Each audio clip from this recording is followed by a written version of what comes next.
Olá pessoal, sejam todos muito bem-vindos a mais uma de nossas videoaulas.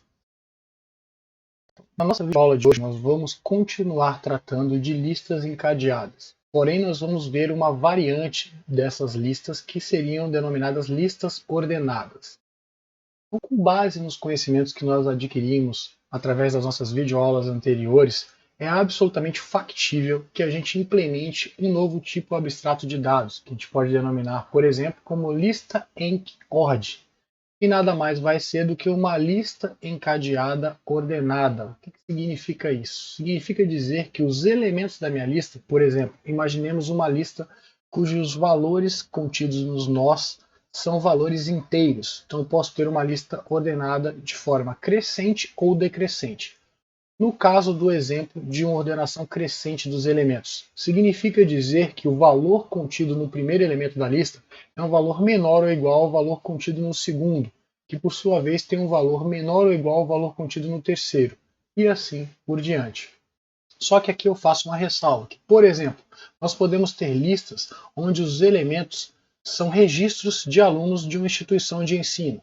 Então, neste caso, a gente pode, por exemplo, ter campos lá como nome, endereço, data de nascimento, coeficiente de rendimento, que seria um valor obtido com base no desempenho do aluno ou dos alunos nas disciplinas cursadas.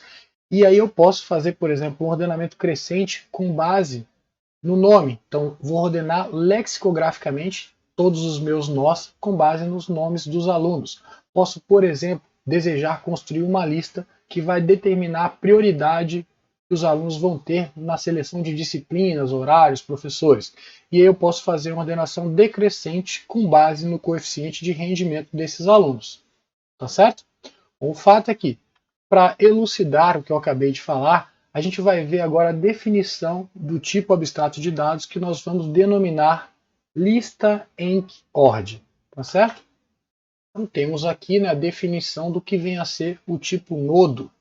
Então nada mais é do que uma estrutura onde o campo informação é representado por um inteiro para facilitar a nossa análise aqui, né? E temos o campo next, que é um ponteiro para struct nodo, tá certo? Então, se pararem para perceber, é exatamente a mesma estrutura para o nó que nós vimos sendo trabalhado em listas encadeadas utilizando a alocação dinâmica de memória, assunto da nossa penúltima videoaula, tá bom? E por fim temos a definição do nosso tipo lista enc-ord, que nada mais é do que um ponteiro para nodo. Tenho agora a especificação dos protótipos das funções que vão implementar as operações básicas sobre esse TAD. Eu vou me resguardar ao comentar cada um desses protótipos. Por quê? Porque a próxima atividade que eu vou propor é que vocês, utilizando como base a implementação do TAD lista enc, visto anteriormente, né, faça as devidas adequações para implementar o TAD lista enc-ord. Aí eu só deixo a ressalva de que vocês vão considerar a ordem crescente entre os elementos. Tá bom, pessoal? Um tempinho para vocês e agora eu comento uma proposta de solução. Então, com uma pequena análise, eu acho que vocês já perceberam que a única operação que vai requerer uma alteração em sua implementação é a operação de inserção. Isto por quê? Porque antes, no TAD lista enc, fazíamos a inserção recebendo três parâmetros, né? Tínhamos três parâmetros na nossa função. Esses parâmetros representavam, respectivamente, a informação de onde na memória eu encontro os dados da lista, qual é o valor que eu quero inserir e em qual posição eu quero inserir esse valor. Na nossa lista enc-ord, a gente não vai especificar a posição para inserção.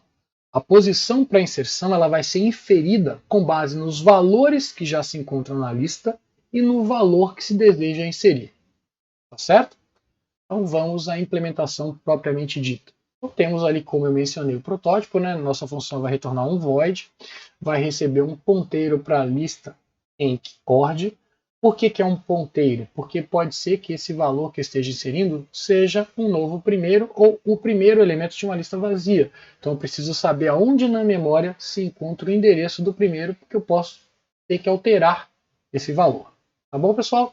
E por fim, o valor inteiro que se deseja inserir na lista. Abre o bloco da função. Eu vou começar definindo uma variável local para minha função, que eu vou denominar novo, que trata-se de um ponteiro para nodo. Aqui eu faço mais uma observação. Então lembre-se que nós definimos, né, o tipo lista enc ord, que nada mais era do que um ponteiro para nodo. Então posso me valer de lista enc ord para declarar a minha variável local denominada, né, novo. E a gente vê isso sendo destacado no comentário.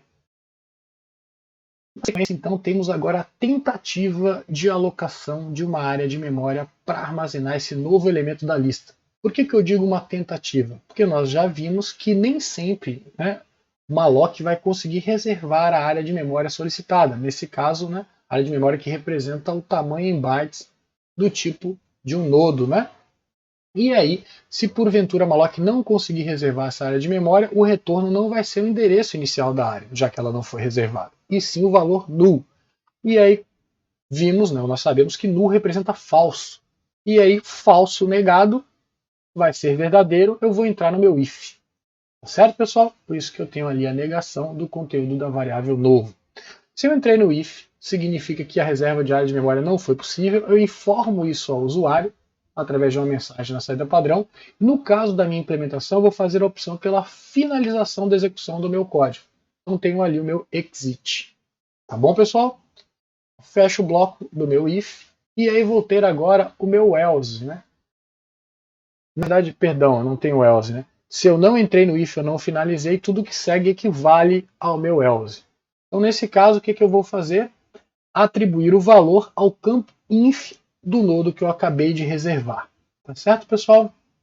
E agora vem a parte de identificar a posição de inserção.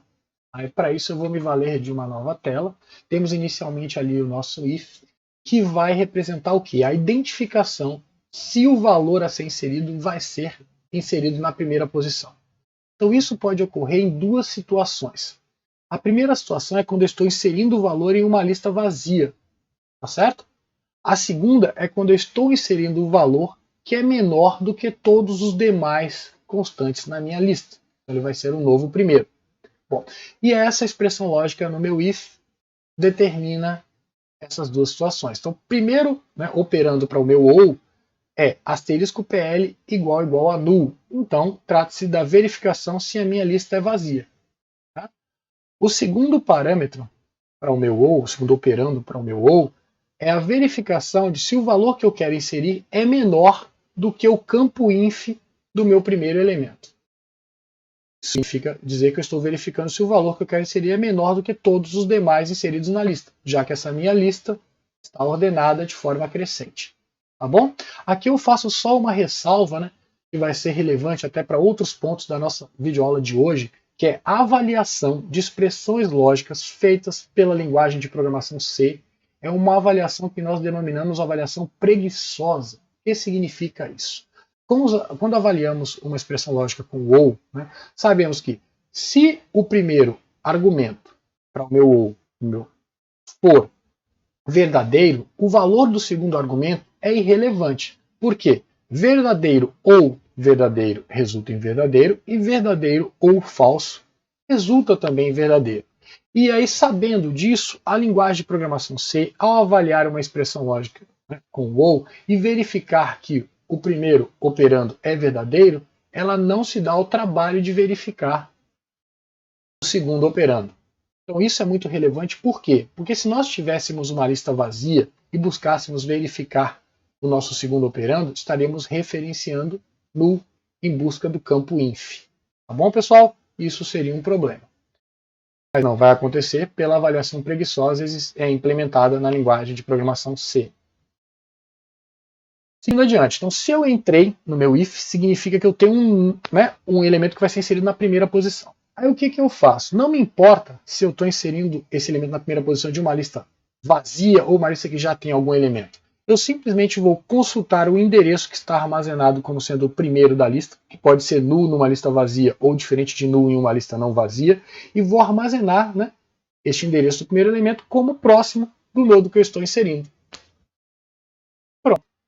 Só que agora eu tenho que atualizar o endereço do meu primeiro elemento. E aí o endereço do meu primeiro elemento vai ser o do nodo que eu acabei de inserir. Tá bom, pessoal? Feito esses ajustes, eu posso fechar o bloco do meu if, e aí eu tenho meu else, que vai ser executado quando eu estiver inserindo um elemento em uma lista não vazia e este elemento não será o novo primeiro. Tá bom? Aí é o que? Eu preciso verificar em que posição eu vou inserir o elemento. Lembrando que quando eu insiro um elemento em uma lista encadeada, eu preciso ter acesso ao elemento que antecede imediatamente a posição de inserção. Tá certo? Pois eu preciso alterar o campo next desse elemento para que passe a apontar para o elemento que eu estou acabando de inserir. Tá bom? Então eu vou ter a minha variável auxiliar ali sendo declarada no meu else, que é um ponteiro para nodo.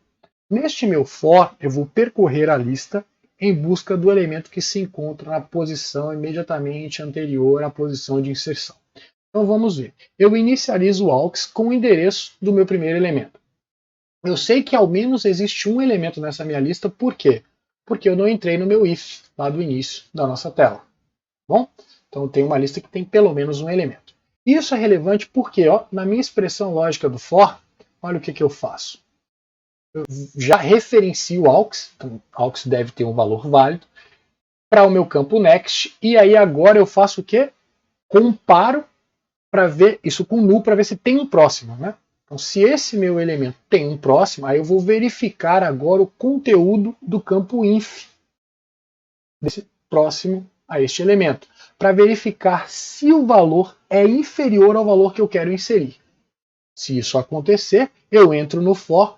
O ponto e vírgula no final do for ali significa que a instrução contida é vazia, né? Então não tenho instrução a executar. Volto agora para o passo do meu for, então o aux vai receber aux next, vou me envolver para o próximo, e aí verifico agora se este elemento tem um próximo. Se ele tiver, comparo a informação desse próximo com o valor que eu quero inserir, para ver se eu devo continuar me deslocando na lista.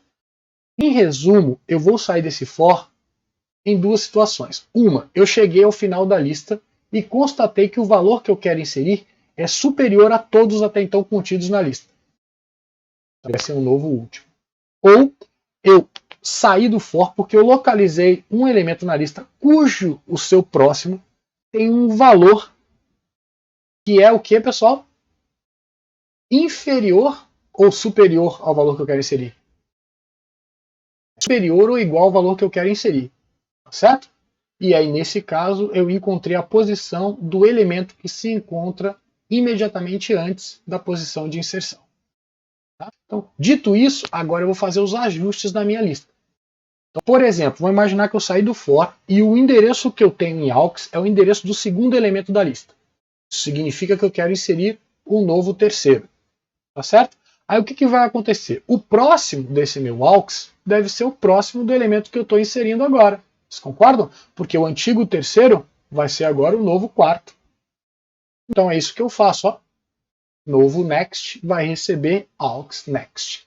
E agora eu ajusto, né, o próximo desse meu, hipoteticamente falando, segundo elemento, para que ele tenha como próximo agora o novo terceiro que eu estou inserindo.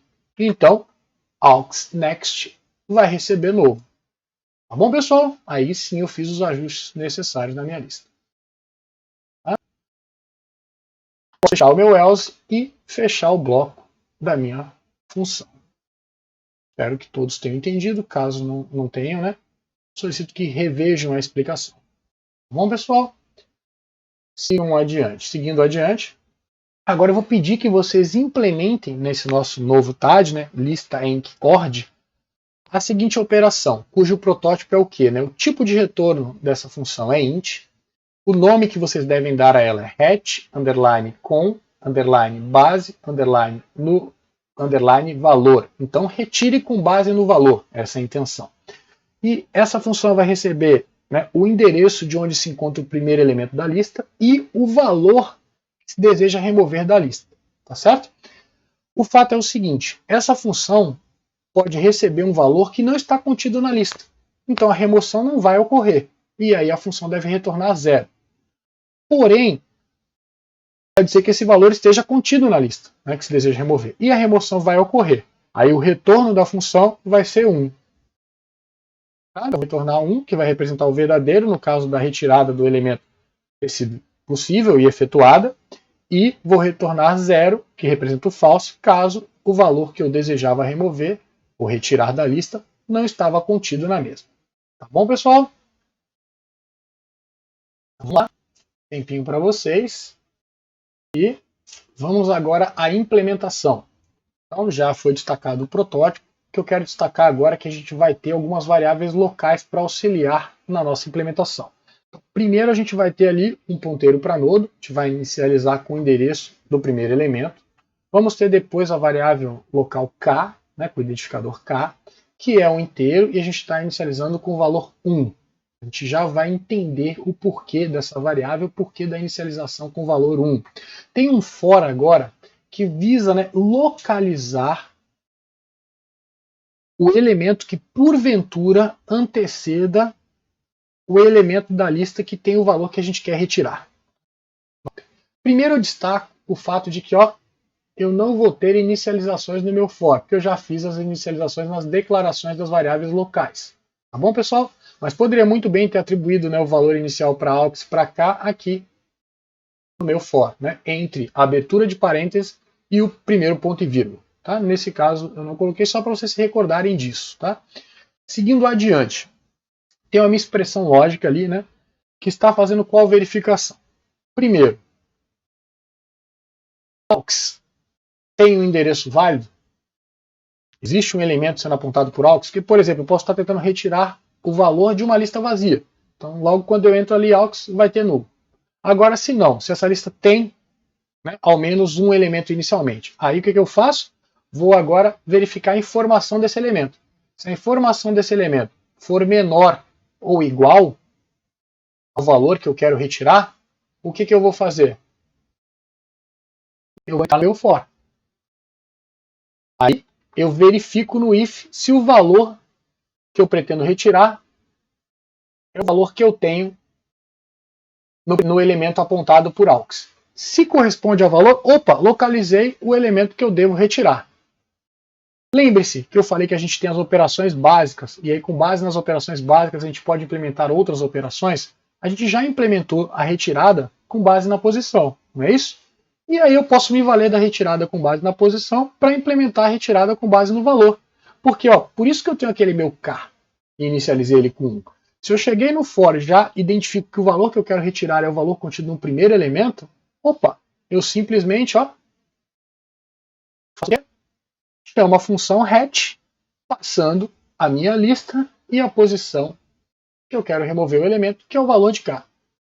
Tá certo? E nesse caso, opto por retornar 1, já fiz, né, a minha retirada, e finalizo a execução da minha função, como o enunciado determinava. Fecho meu if. Certo, pessoal?